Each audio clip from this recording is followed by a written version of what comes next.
Here is a question that we must each address. Are we contending for the faith? Are we standing with Jesus against the ways of the world?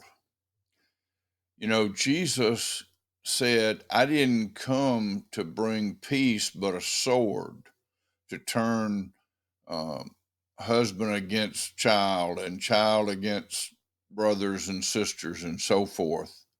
And what he meant was not that he wanted people to be against one another, but we had to decide once and for all, are we going to stand up for Jesus who died for us?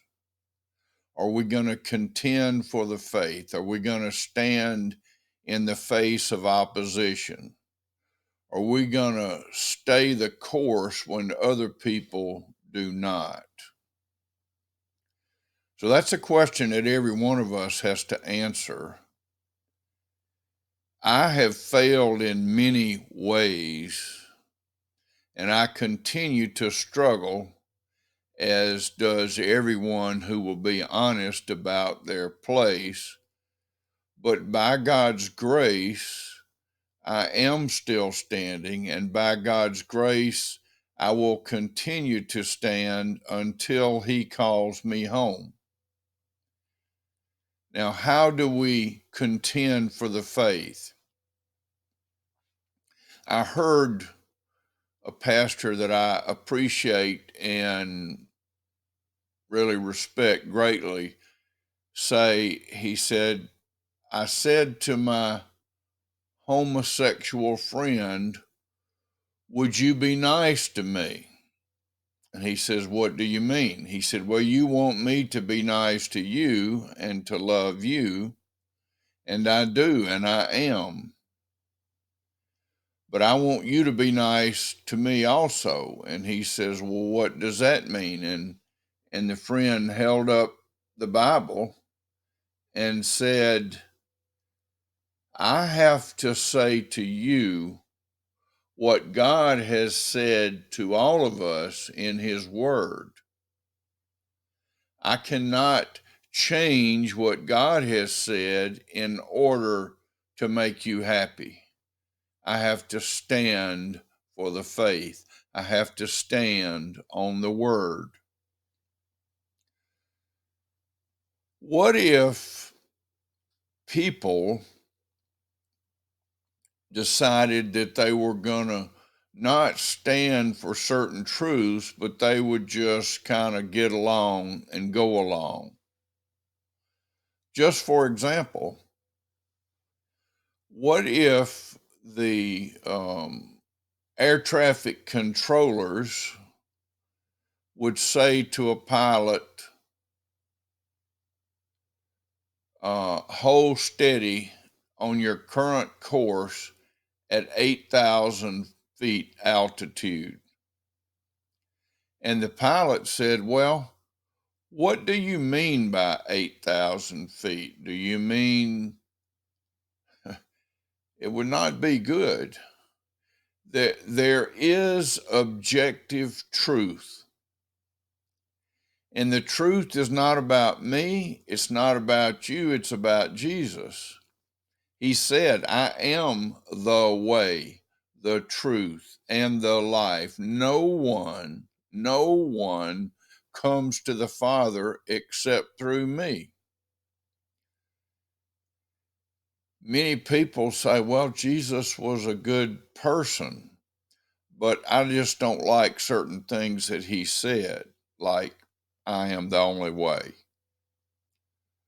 Well, you can adopt that attitude if you want to, but me saying that 8,000 feet to me means 4,000 feet does not change the fact that I'm going to have a collision with another jet when I'm ignoring the air traffic controller and his truth, which is the truth in the sky. So it is not loving or kind for me to change the truth to make someone else happy. The truth is the truth. It's not my truth. It's not your truth. It's His truth.